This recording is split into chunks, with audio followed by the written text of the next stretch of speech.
It Takes Balls is brought to you by our new sponsor, D's Nuts. Yes, you heard that right. If you've never heard of them, check them out at grabdsnuts.com. But warning, these are not your grandparents' peanuts. D's Nuts has really shaken up the nut game. They're gourmet, fun, and packed with flavor.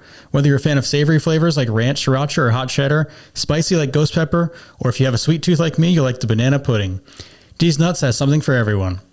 But D's Nuts aren't just about taste, they're about making a difference. For every bag, can, or piece of D's Nuts merch purchased using the coupon code NUTCHECK on grabdsnuts.com, you can save 10%, and another 10% gets donated towards supporting Testicular Cancer Awareness Foundation. So the next time you're craving a snack that's both delicious and meaningful, reach for D's Nuts. Because when it comes to supporting Testicular Cancer Awareness Foundation, it takes balls and it takes D's Nuts. Available at grabdsnuts.com, Amazon, and Walmart locations nationwide. D's Nuts, a delicious, healthy snack in a variety of fun flavors and making a difference one nut at a time. The stories shared on It Takes Balls are unique to the individual sharing. Always speak with your trusted medical provider for treatment options specific to you. Welcome back to It Takes Balls, presented by Testicular Cancer Awareness Foundation. We're halfway through October already, if you can believe it. Our guest today is dressed for the season. James Paul is a testicular cancer survivor in the United Kingdom. James, thank you so much for being here, and I love your orange sweatshirt.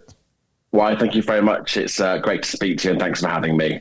So, as I mentioned, you're a testicular cancer survivor, but before we talk about that, tell me a little bit about who James is. So my name is James. I'm 42. I'm currently living in the UK in South Yorkshire and Sheffield. I've moved about quite a lot when I was a kid. I've worked on cruise ships for 10 years of my life. So I've met many different people from all around the world, and I've been lucky enough to travel as well. So I'm very fortunate. That's amazing. Okay, so you mentioned in your submission that you were born with an undescended testicle. So at what age did they tell you that this might be a risk? Well, I mean, to be honest, Stephen, I've had to kind of really talk to my mum about this, because obviously I was born with an undescended testicle, and it's kind of been something that's been in my life my entire life, but not really been a massive issue until last year. So I've been told by my mum that I was born with it, and she was told that it could possibly become something nasty in the future. But yeah, so it happened last year. But they tried to drop the testicle when I was born. They put some kind of contraption onto my testicles and onto my leg to try to bring it down when I was growing up. And then I was told that it would drop at some point. They don't really know when it will drop. And to be honest with you, I'm not really sure when it dropped myself. But I was aware that it was smaller than the other one. So obviously it wasn't fully formed like the other one, but yeah, it dropped. I think around puberty. I'm not completely sure. Okay. So, self-checks are super important, but if you're not sure that it's even down there, like what led you to notice that this was potentially cancerous? Well, throughout childhood and throughout my teens, I was always aware of pain downstairs in my left testicle. I was always quite conscious of the fact that it was irritating me whenever I was on long-haul flights or on long train journeys, or basically just sat down watching television. I could always feel some kind of discomfort. I went to the doctors around about 10 years ago, just to kind of inquire about it and to see if I could have any painkillers or, I could have it removed, because, to be honest, cancer never really came into my head at that point. I just was aware that I was in discomfort and pain. And so they did an ultrasound then, but said, again, there was no mention of anything nasty, but they said that they don't want to remove it because of my age. So I just had to deal with it, and they gave me some painkillers. And then as I got older, obviously the pain did worsen, but then I think it was about 16 months ago, I was in the bath and I was having a check downstairs, and I couldn't necessarily feel any lumps itself, but I could feel that the testicle had kind of changed the way it felt. It felt a lot harder than normal, and it kind of felt like a bit of a stone kind of a feel. Yeah. So had you been doing self-checks all along, knowing that this was a risk? I mean, is that something that you were regularly doing? I think so. I mean, I mean, in England, I mean, there's been quite a lot of noise about testicular cancer over the years, and obviously I've known about my history with my testicles. So, yeah, not checks as such, but I just think, I had a feel every now and then, and that was the first time that I felt that something was odd.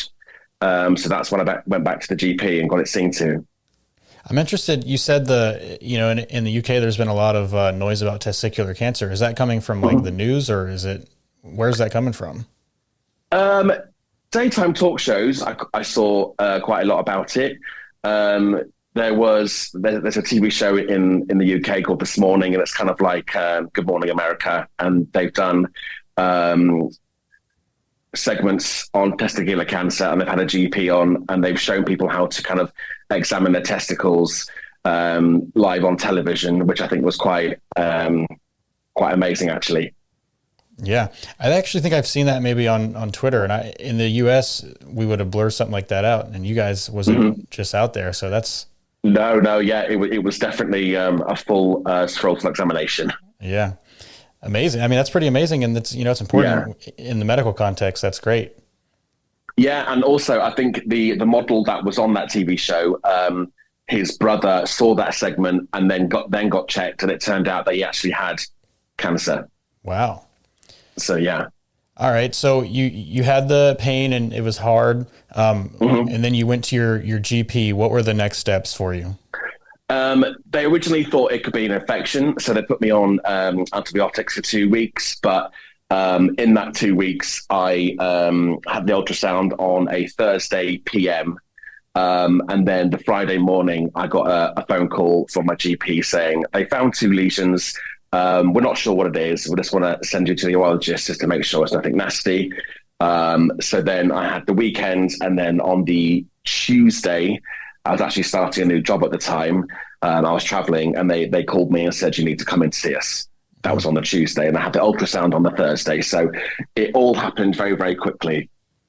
So you mentioned you've worked on cruise ships. You weren't on a cruise ship, were you, when they called you? And where were you traveling? Oh, no. I left cruise ships 10 years ago. Okay. Yeah. I was still in the UK. So when they said you had 2 lesions, like what did that do to your mental state? I think,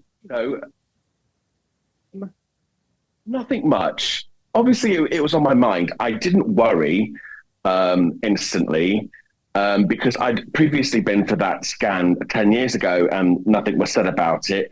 So I just thought that they were just going to remove it and it wasn't really a big issue. That wasn't obviously until I went to the urologist and they said, well, they found 2 lumps, one 9 millimeters and one 11 millimeters. Gotcha. Okay. So then when you saw the urologist, did they recommend orchiectomy, or as you guys call it, orchidectomy? And when, how soon after your appointment was that? Very quickly. So I saw the urologist on the Wednesday. They showed me the scan on the TV screen, and they said, right, there's a lump there and there's a lump there. We recommend this. They asked me if I wanted to sperm bank to have children. They said, okay, we're going to get you in straight away. So, and then I think within 8 days it was out. Okay. Gotcha.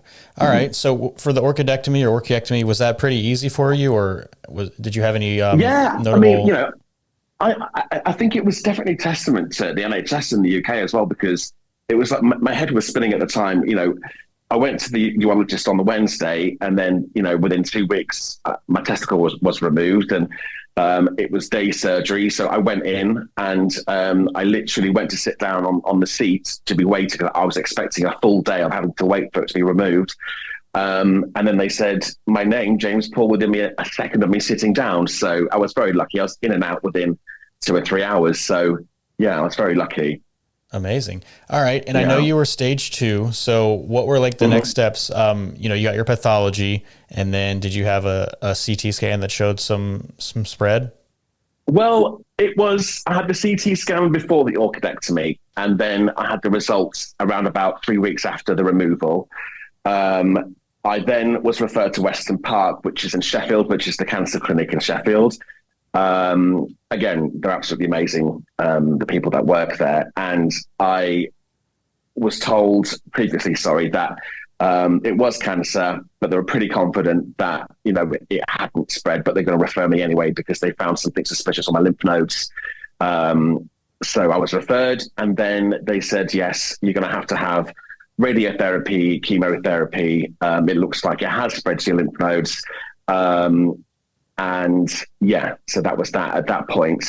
But then the oncologist said, I just want to do one more scan just to see how much it had spread to your lymph nodes, and we'll go from there to see how much radiotherapy you need.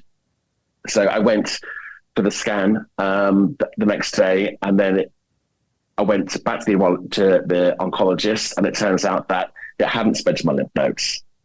So that was really strange, because I said to the oncologist, is this something that's usual that happens, that you say that you're 95% sure that it has spread to your lymph nodes, and then now the testicle was removed, and now you're back, and now it hasn't spread to your lymph nodes? That was a very strange feeling, but obviously very good news. But it was very strange, because I was told I was stage 2 seminoma, 2B, to being told that it hadn't spread to my lymph nodes. Okay, you did do chemo, right? Yes. Okay. So you did carboplatin? We did, yeah. I did, yeah. Tell me about that.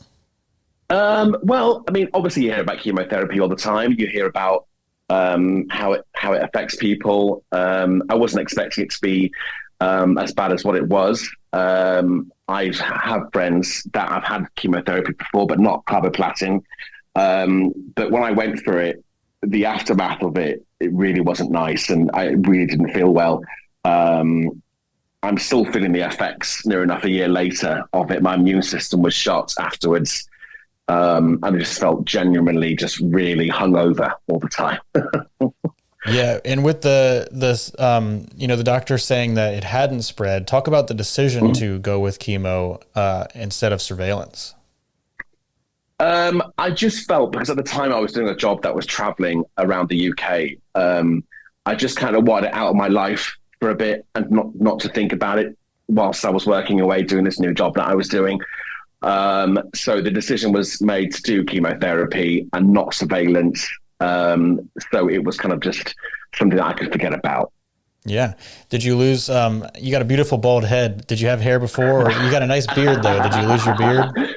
No, I lost my hair when I was 21. So going on from 21. So I get that from my dad, unfortunately. But no, I didn't lose any hair. I just still kept my beard, thank God. Nice. Okay.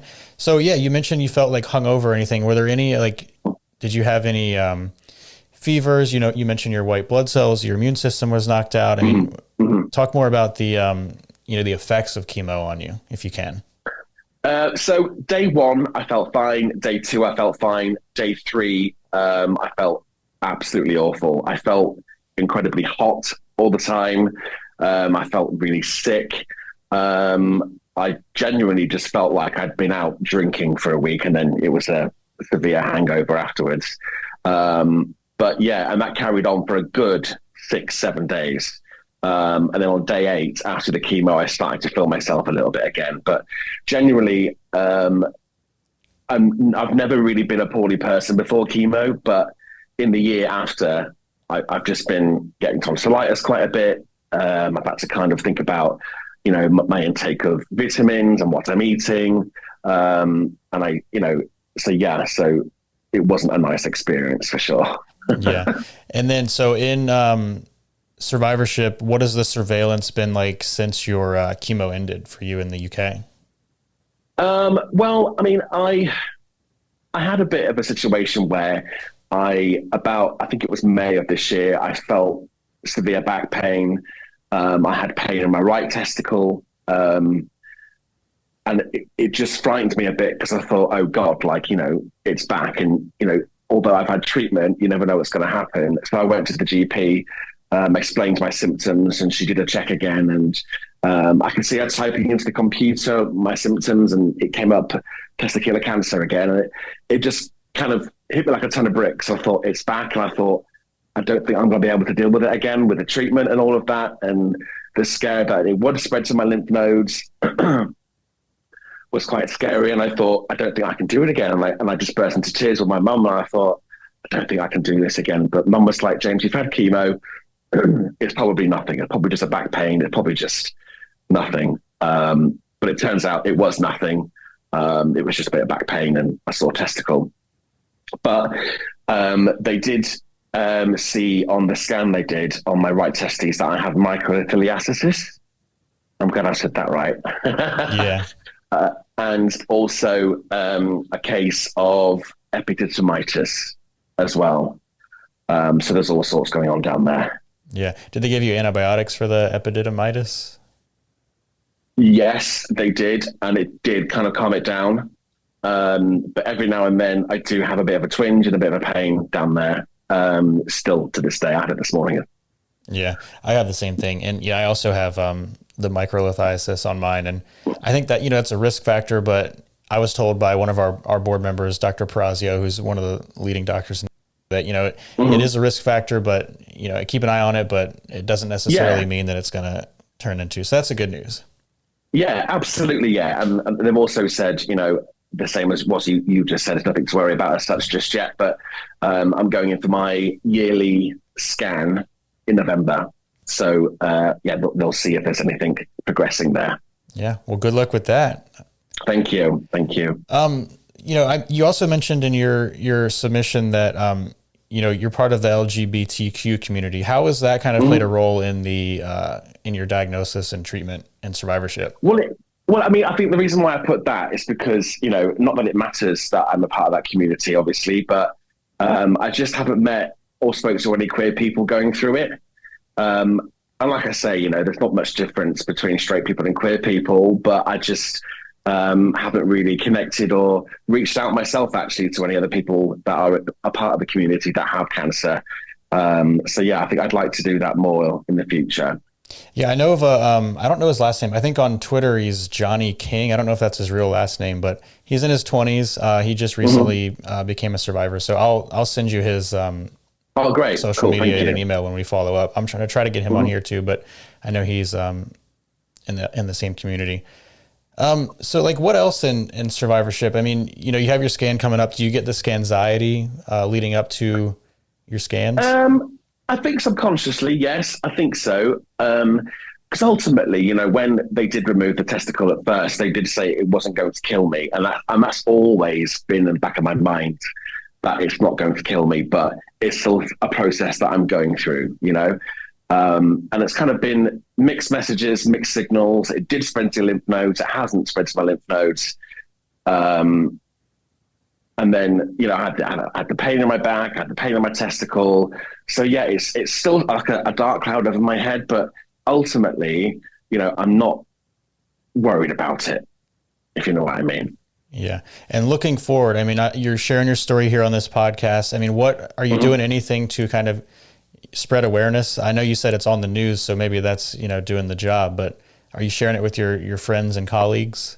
Oh, absolutely. I love talking about it, but I talk about it quite often and openly. And when you talk about cancer to people, different kinds of people act differently. I mean, I could talk openly to my family, my sister, my mum about it. I talk to my friends about it quite deeply. And I talk to just general people that I meet about it as well, because I think it's important not to kind of, be afraid to talk about it, because it's something that happens to millions and millions of people every day. And it's something that it's happened to me, and I don't mind talking about it. It's not something I shy away from. But like I say, it's, throughout last year, people that I hadn't spoken to in years have spoken to me about it and gotten in contact. But then people that I was close to have kind of drifted off because they are afraid about talking about it to me. So yeah, it's definitely been an experience. Yeah. You mentioned, some people close to you drifting off, and then in here you mentioned surrounding yourself with people who love you. I know you mentioned your mom. What was your support system like as you went through this? Oh, wow. I mean, thanks to the NHS, again, I can't thank them enough, because, my support system was ultimately my immediate family, but the support we got from the NHS, just everything being on time, just the appointments being on time, I found made the process a lot easier and a lot more less panicky. But ultimately, I've got a very small friend group, which are very supportive, kept in touch with them. But like I say, people don't know what to say to you when you say you have cancer, especially when it's something like testicular cancer. They don't know how to process it. They don't know how to deal with it. And they don't know how to approach you about it either. And I think that's ultimately what happened last year, is that some people just kind of didn't know what to say to me. So the reaction was just stop speaking to me at all. Yeah. What advice would you have for somebody who, maybe has found this podcast, hopefully while Googling their symptoms, and they're nervous about going into their doctor? What would you say to that guy? Well, just do it. I think, ultimately it might just be an infection. It might not be an infection, but you've still, excuse the pun, had the balls to go and do it yourself. Because I think ultimately a lot of the time people don't. And I think they would feel something and they're afraid that it might be, so they don't go. But I think it's incredibly brave if you do. For me, it was a no-brainer. I had to go and do it because, something felt strange. But yeah, I think, if you know your own body, and I think if something doesn't feel quite right, you should definitely do something about it. Great advice. Is there anything else that you want to add that I didn't ask about? No, I don't think so. I really enjoyed talking to you. Oh yeah, you too. So where can people find you if they want to reach out, and if Johnny's listening to this and he wants to connect in the UK, where can he find you? I'm on Instagram and Facebook. I'm on Insta. My name on Insta is James2903Paul. Great. James Paul, thank you so much for being on It Takes Balls. And I hope to be in the UK next summer for my sister-in-law's graduation from her master's. So maybe we can meet up then. Absolutely. Thank you so much for having me. I really appreciate it. Thank you, Stephen. For more information and resources for your testicular cancer journey, visit testicularcancerawarenessfoundation.org. You can also follow us on social media at Testis Cancer. We're on Facebook at Testicular Cancer Awareness Foundation.